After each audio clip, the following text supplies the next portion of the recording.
Hello, good afternoon, everybody. Welcome to the Track 3 room. I hope everybody is refueled and ready to attack the afternoon sessions.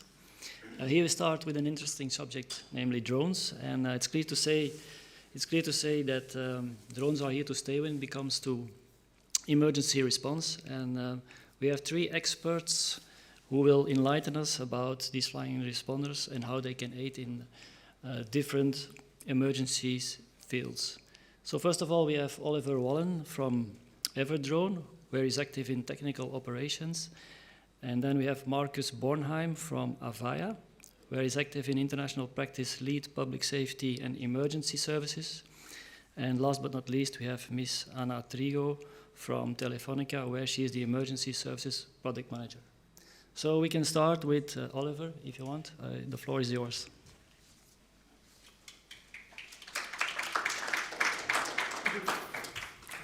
Thank you. So my name is Oliver, and I work at Everdrone as responsible for the technical operations. We are a drone company that serves on putting automation into drones and flying them safely in the public safety and the public health sector.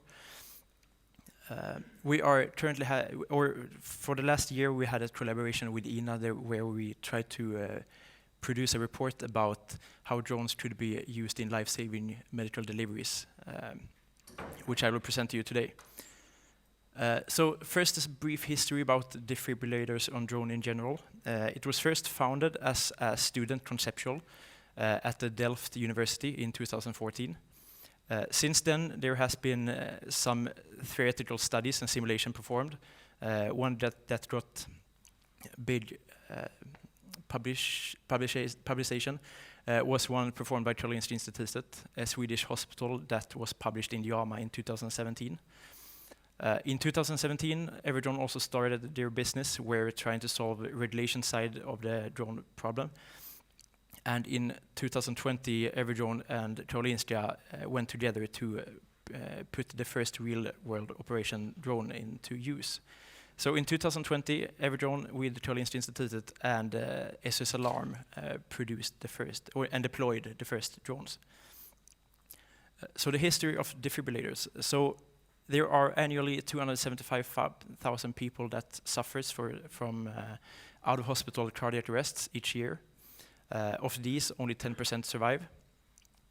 When CPR and defibrillation can be provided within the first minutes, it can be that 70% of the patients can be saved. And without any care, the chance of survival is reduced by 7 to 10% per minute after the incident. In many cities, there are currently PAD programs that distribute public access to defibrillators to the public. However, 70% of the incidents themselves happen in private homes where no defibrillators are possible to access in nearby time. Drones can also be faster than both emergency services, but in general, PAD programs themselves. Everdrone is only one part of the puzzle to make this fully working. We provide with the technology and the regulations to both use these drones to fly, but also to fly safe in accommodated air. We are collaborating with SOS Alarm, who creates the emergency dispatch system in Sweden, where we integrate and flies our drones together with them. We are also having worked with Karolinska Institutet and especially their resuscitation center, who provides us with medical studies, but also helps us solve the ethical questions. I will now show you a brief video about how our operation is performing on a day-to-day basis.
So this is something that is a real-world operation today. So it's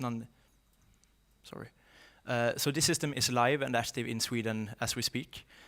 We first deployed our first system in June 2020, which was a collaboration with Telefonica and a study whether or not this the technology is mature enough for these operations.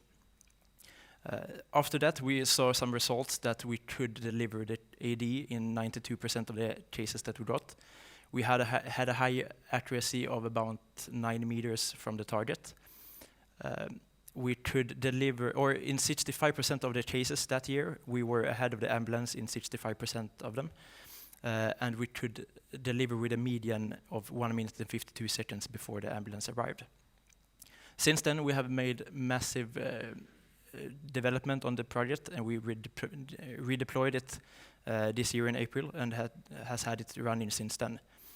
This year, we tried to study on whether or not have an evaluation about the time advantage that we have compared to ambulance. We have today 5 drone systems in the Gothenburg area and its suburbs that covers about 200,000 residents. The system is highly autonomous. However, it is still monitored and operated by a human. The takeoff is granted access from air traffic control tower, so the operator is performing the clearance to fly. It is then operating the full flight, and when it's on site, on scene, the operator will decide exactly where to put the AED on the ground. We are fully integrated with the EMS dispatch center, so if there is an alarm within our region, the drone will automatically, and that's indexed with a cardiac arrest, the drone would automatically start, the hangar will open and the drone will fly out.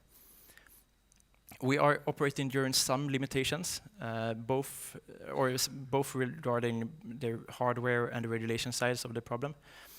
We fly in dry conditions, since the drone frame today is not waterproof, and we fly 98 hours per week, which is the opening hours of our air traffic control tower. Both these are planned to be solved in the near future. We are having about 1 to 4 dispatches per week, and we can fly with a max distance of 6 kilometers one way. So Everdrone and EENA collaborated on a presentation and a report to understand if defibrillator by drone would be feasible to put throughout Europe. It consists of a detailed description of what Everdrone does in Sweden and what the clinical outcome of it is, but also from interviews of professionals working in the field and their key learnings and suggestions and feedback of the system. So some key findings that was received from this is firstly the question of where to put the hangar from, where to place it. Urban areas have a lot more cardiac arrests. However, the current response time on those areas is already quite good. In urban areas, we can also optimize the drone position to minimize the amount of flight distance, which means that urban areas we can fly a lot, but we don't have the same effect and time advantage towards ambulance that we can have in a suburban or non-urban area. However, on the countryside, in non-urban areas, we will have a lot less flights. The environment complexity is also needed to be taken in consideration, since we try to minimize the flight that we fly over populated areas. And since highly densely populated regions, we can't find any place to fly over wood in those cases. This is something we can do. We can fly in urban areas. However, we need to have it in mind that environmental complexity is a factor in the system. The integration with a wider response system is essential. There are currently public ADs deployed. We have co-responders like firefighters and police, and we have community responders that can respond to cardiac arrests. We don't see this as competitors. Instead, we need to combine this system with what is present today. So to unify the activation of both the UAV and the other sector or the other branches of the response system is essential. But also to train the EMS staff the co-responders and to inform the public that this system is active in the region. The citizen perception is also quite crucial for making this work. UAVs in general might be seen as a threat, both as a threat of privacy, but also that something that can be dangerous. But however, UAVs that are for healthcare purposes that benefits the public is always or often very well accepted. During my time at Everdrone, where I have been out and testing this on real-world people and testing to their houses, there's no one that complains about having a drone fly over their house if it's something that can help them save their life in the future.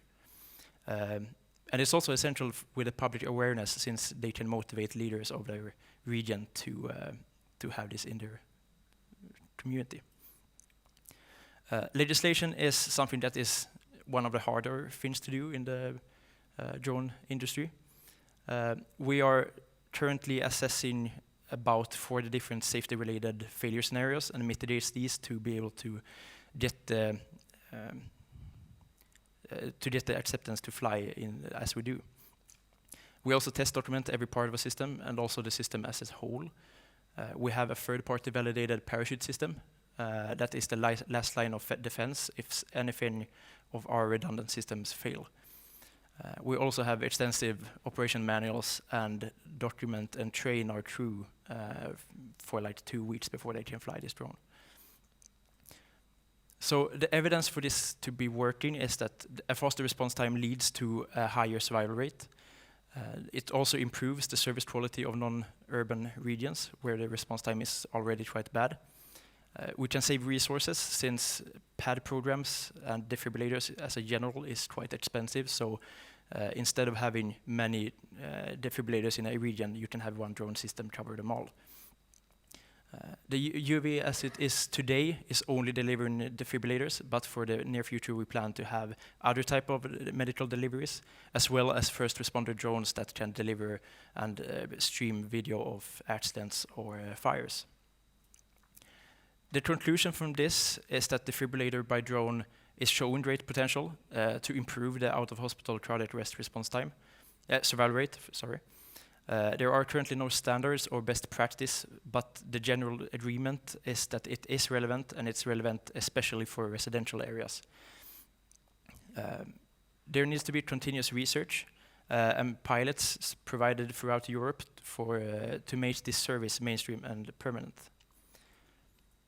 This report will be available for you to read tomorrow, so I hope you enjoyed that and enjoy this presentation, and that was all I had to talk about. Thank you.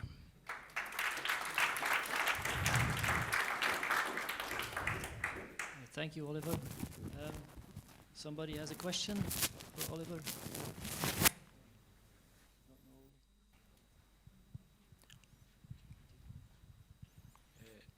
The meteorological conditions that you fly, it's full weather and... Full weather? Yes, is it raining? Is it yes, so we have a weather envelope that we fly below. So for the current drone that we have today, won't be able to fly if it rains or snows.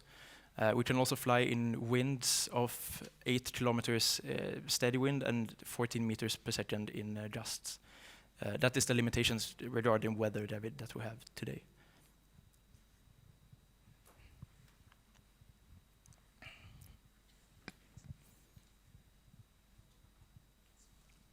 Hello. Hello. I was just wondering, how does the management behind work, the UTM management, the collaboration with the ATM and so on and so forth? I'm not fully, that's not this part of my work at Everdrone.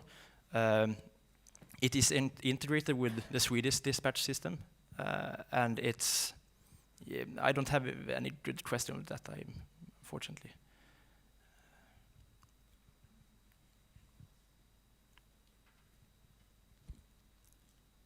Hello, thank you for the presentation and the project. Maybe I missed, but may I learn the average response time? The average response time depends on the flight distance, and it's highly related to the current weather and such. We have, I think it's around 2 to 3 minutes from alarm to delivery.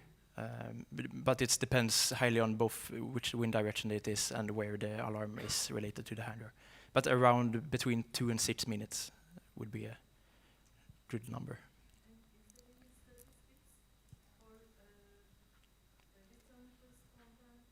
To return to the handler?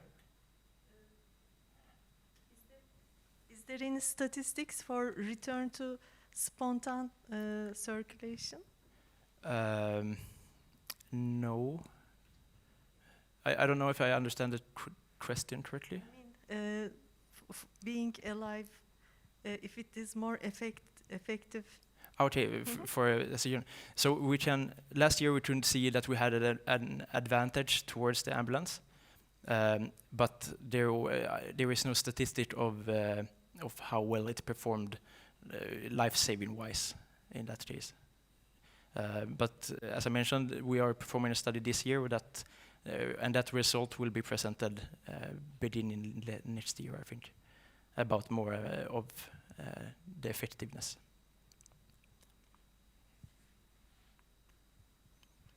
I think there are no further questions.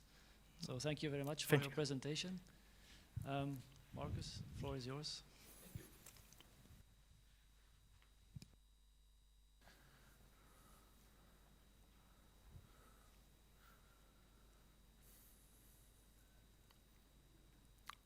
So I was on this stage in Dubrovnik with the same topic 2.5 years back.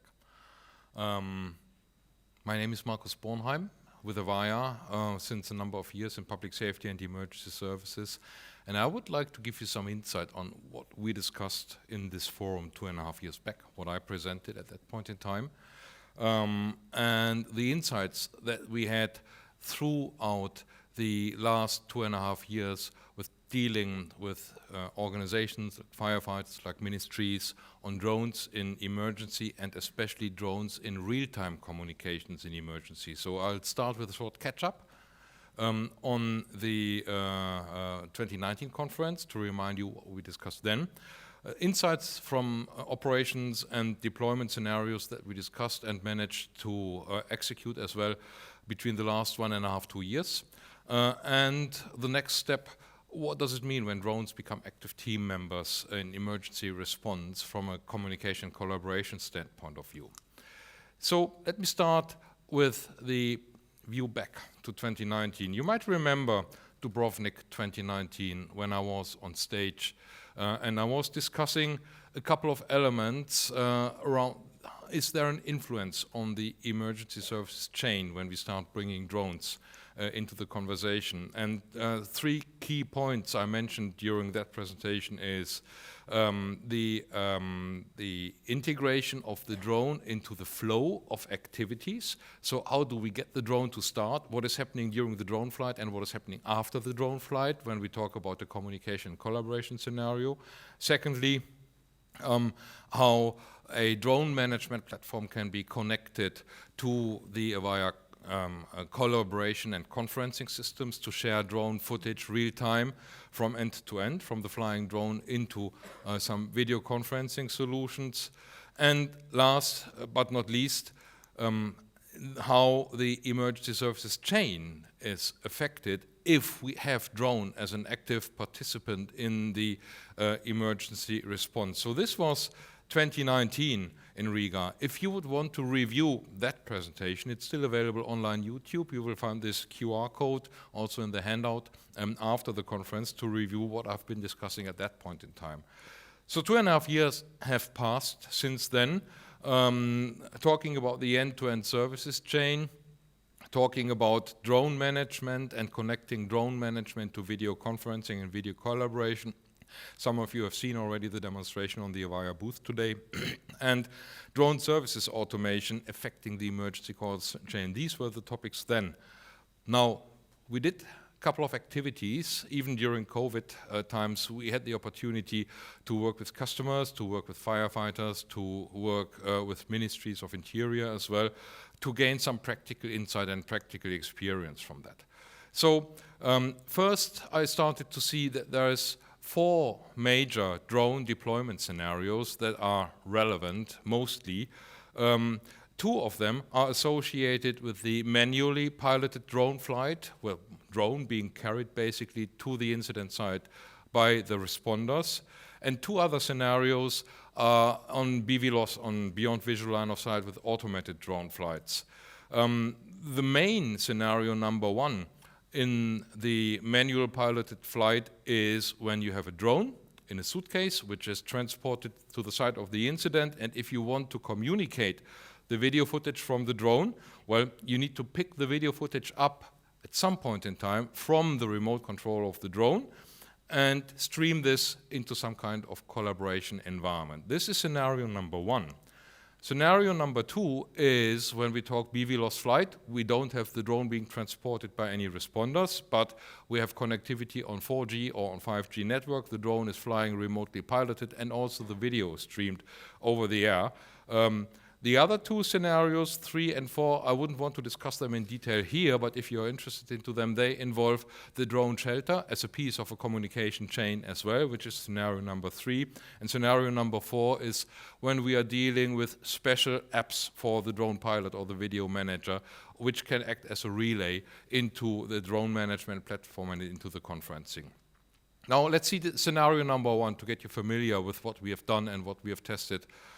Some of the fire brigades out there. It's the locally manually piloted drone flight, right? So this is when video transmission is coming from a drone that is held up in the air by a remote control, and somehow you need to get the video footage out of the drone control flow. So this is the scenario. Incident is happening somewhere.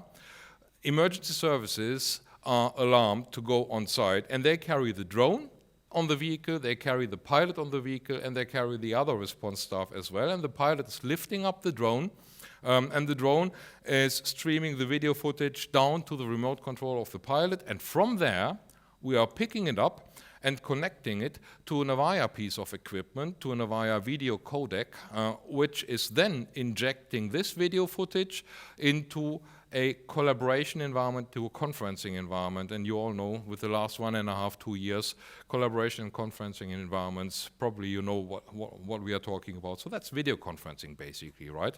And when we talk about video conferencing or collaboration, of course, this is where everyone else who is interested to join that live video transmission can just join. If it's mobile staff, if it's the command and control center or the emergency response center or whoever, to join the drone flight in that live situation. So this is scenario number 1, manually piloted drone flight. Second scenario is remote piloted and automated drone flight, where we have the emergency site, where we have the emergency responders, and in parallel to alarming the emergency responders to go out, we are also alarming the drone management platform to choose the right drone out there, so the drone probably closest to the incident site with the right capabilities that are needed for that mission. The drone shelter is going to open at the same point in time, probably when the emergency response staff is moving out as well. And you see the drone, as Oliver was saying, is probably much faster on site and starting to stream the video footage already into the vehicle with the responders onto their tablets whilst they're approaching the scene. So that is something where we see huge benefit, because it can take some time, especially in crowded areas, for the teams to go there, and any information they have up front can be very valuable to further, let's say, create tactical approaches in order to defend the scene, right? So this is my scenario number 2. These are the 2 scenarios that we have discussed in most cases so far. I'm honest to say that we see many fire brigades that have purchased drones, that have pilots that are have been trained in order to fly drones. And this is really one of the scenarios where we believe, with relevance to real life, now and here in 2021, this scenario number 1 is counting for probably 80% of the use cases, right? And this completely automated remotely drone piloted scenario, this is more on a strategic level. This is more what is currently discussed within ministries that are covering a whole nation or at least regions inside a national construct, because, well, the effort probably is higher. If you want to build up a drone network covering a whole region, there is some effort behind this, and therefore we see this is more a strategic approach, but the entry level of having the drones, having the pilots trained, and bringing the drone to the incident site, this can be the first step where scenario number 1 can evolve over time into scenario number 2. So the target groups for our scenario number 1 is the first responders organizations that are bringing the responders on site and where the drone is a tactical piece of equipment that they are carrying with them. And then the question is, how do I get the video footage from the drone into the public safety answering point? This is what we are answering. We are answering both scenarios with solutions, and you see that suitcase, which we are exhibiting here on the Avaya booth as well. This is our second suitcase. Beside the drone suitcase, which you are carrying in one hand, you have that second suitcase. If that communication equipment is not installed, fixed into the cars, into the response vehicles, you carry this on site. It's an autonomous piece of kit. It's got batteries, it's got an LTE router in there. So you power up this piece. It takes 2 minutes to power up. This is the time which you need to install the drone to get ready to start as well. And when the drone is lifting up, you are bringing the video onto this video kit, and then you're sending it into the communication space. The other scenario is, of course, involving a drone management platform. We, Avaya, we don't develop drone management platforms, but we have partners that do so. And we offer the open interfaces on the collaboration side to bring video footage that resides inside the drone management platform to become available to a closer or a wider public, so to all stakeholders that want to see that through the video collaboration and conferencing. So we have proven last year in summer, in September last year, in a city in Germany south of Frankfurt, with their firefighters in Seligenstadt and the public safety answering point, the 112 public safety answering point in Dietzenbach, that concept of the automated flight. Because we have seen that also the national government is pointing out that drones will become a tactical means to support emergency response in the future. And the first steps are currently being made by purchasing drones, by getting pilots trained, and to do the first step in that kind of approach. So what we did in Seligenstadt and in Dietzenbach last year, we had the public safety answering point 13 kilometers away from the firefighters for the area that the public safety answering point is responsible for. We equipped the firefighters with the drone, so we simulated basically a drone housing on the firefighter's roof. We had the necessary equipment to do the video transmission, and then we streamed the video footage of an automated flight. This was the task we were given by the Ministry of Interior here. Please do an automated flight, survey this flight from the drone management platform, and stream the footage to tablets of the firefighters and into the video conferencing system, the existing video conferencing system of the command and control room. This is what we did, short flight, 1 or 2 kilometers, estimated duration 4 minutes. You know, the duration always is a function of speed, the function of wind, as Oliver was rightly saying. This was the session that we have set up. And then the drone was flying, and during the whole flight we had video transmission.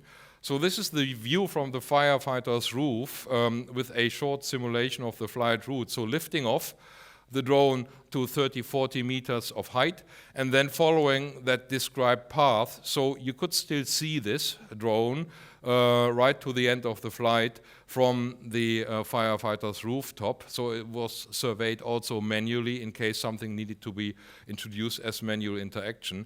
But this was the completely automated flight that we did. Now, we're getting to the next point, and this is the final points of my presentation today. When we talk about drones flying and transmitting video, like you see in that short video clip in here, it can be very valuable already in order to just get that additional information from the video footage.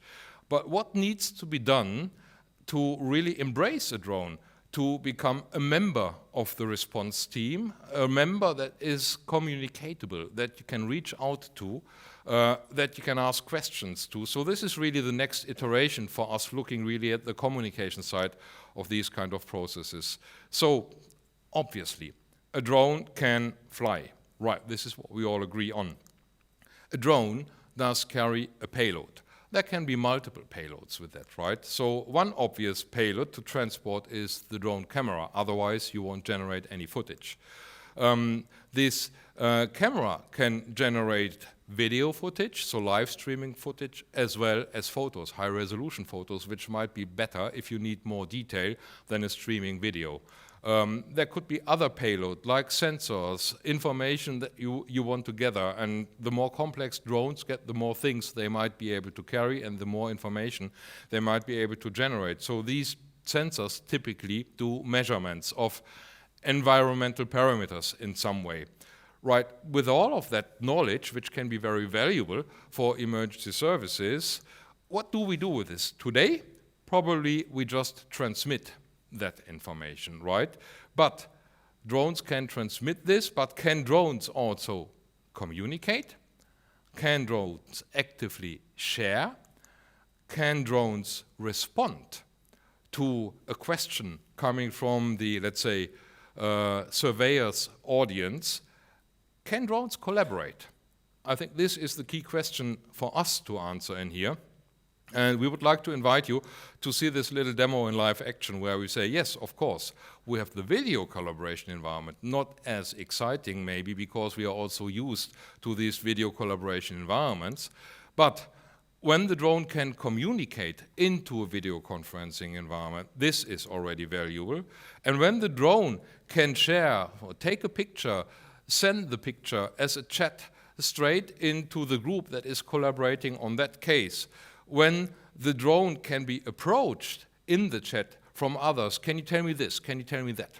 This is what really turns a drone mission of a dumb IoT device, which is just executing something, into an intelligent mission, which is delivering more context than just, let's say, the things, the pictures, the footage that you're creating at that point in time. And that's something that we are happy to show you.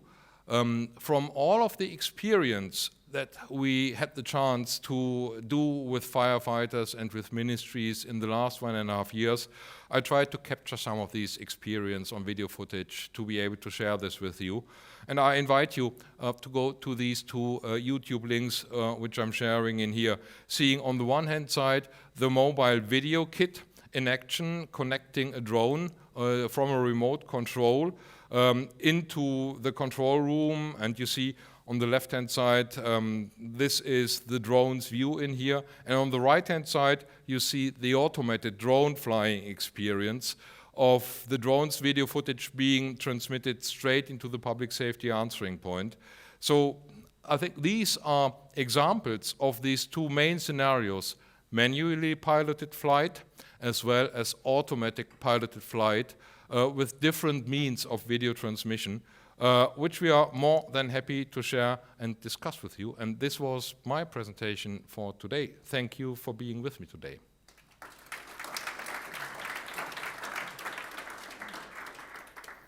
Open to questions.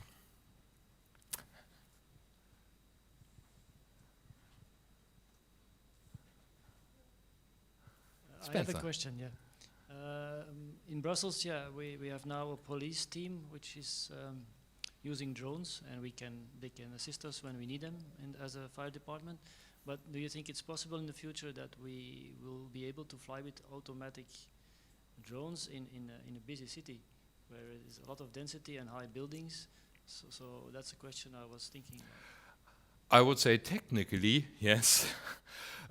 Between the technical capabilities and possibilities, there's a legislative layer, of course. We know that drone legislation just has changed, the European drone legislation just has changed at the beginning of this year, and it's going to change even further. We need to adopt the legislation, especially in terms of what are emergency response organizations allowed to do other than private businesses. For instance, we need to watch that.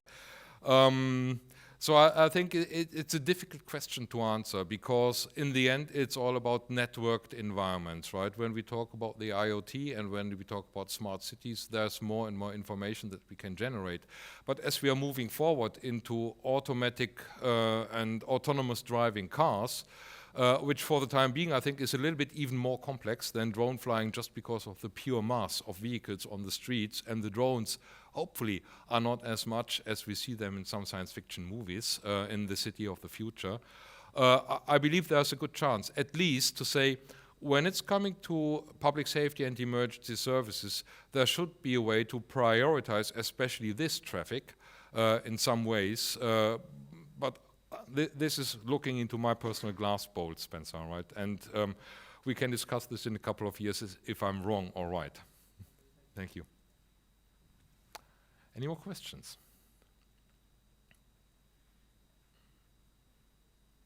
Do you see the ability of the sub operator to be able to communicate directly with the authority, because now the drones are the authority of third worlds. So you see the connection of the TSAP and extension of TSAP in order to be able to understand the situation that we need to prioritize and communicate with the airport dispatchers? Yes, I absolutely see this, and this is absolutely the part. I think it's getting back a little bit to the question that was asked to Oliver as well.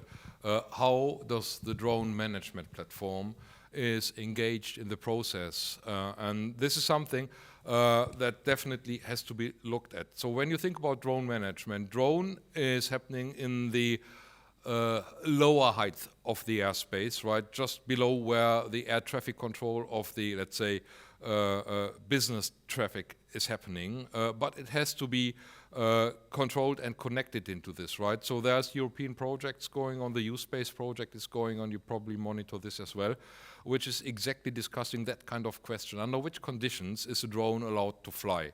Once these rules are clear, then it's a technical integration basically. And a drone management platform, well, the chain is, you have an emergency call, 112 call.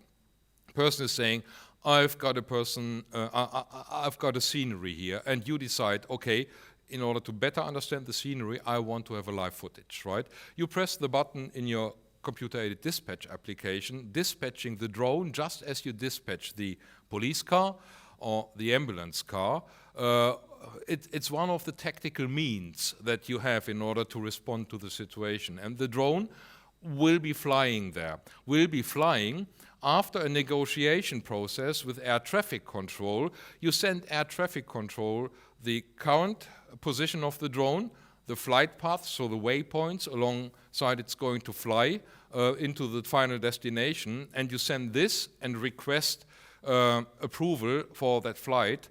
And air traffic control probably will be automated in some way at that point in time as well, so that the approval will be there within 30 seconds, something like that.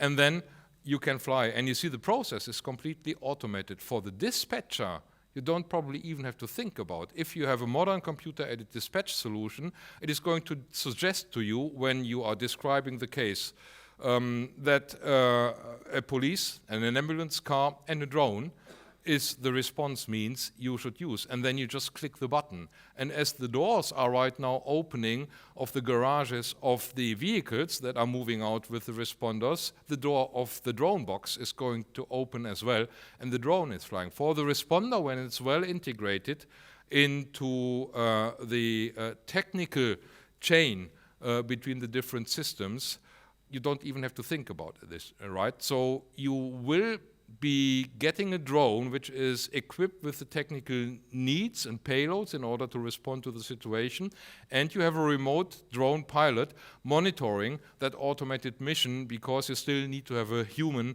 monitoring person being able to intersect the session at some point in time. Make sense? Okay, thank you, Markus. Okay, just one more question. I'm sorry, quick question because we are a little bit... Quick question. I promise quick answer.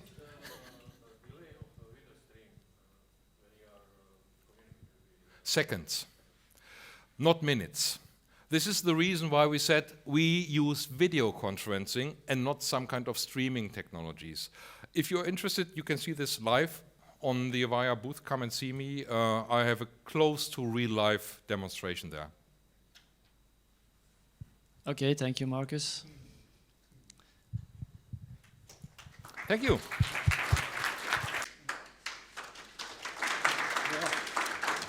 So thank you for your attention. Just remains to inform you about the following sessions. In this room we have a session about emergency apps. In the plenary room, track 1, they will focus on improving public safety with smart cities and Internet of Things. And in the track 2, room alpha, the session will be focused on user experience and user interface design. Thank you.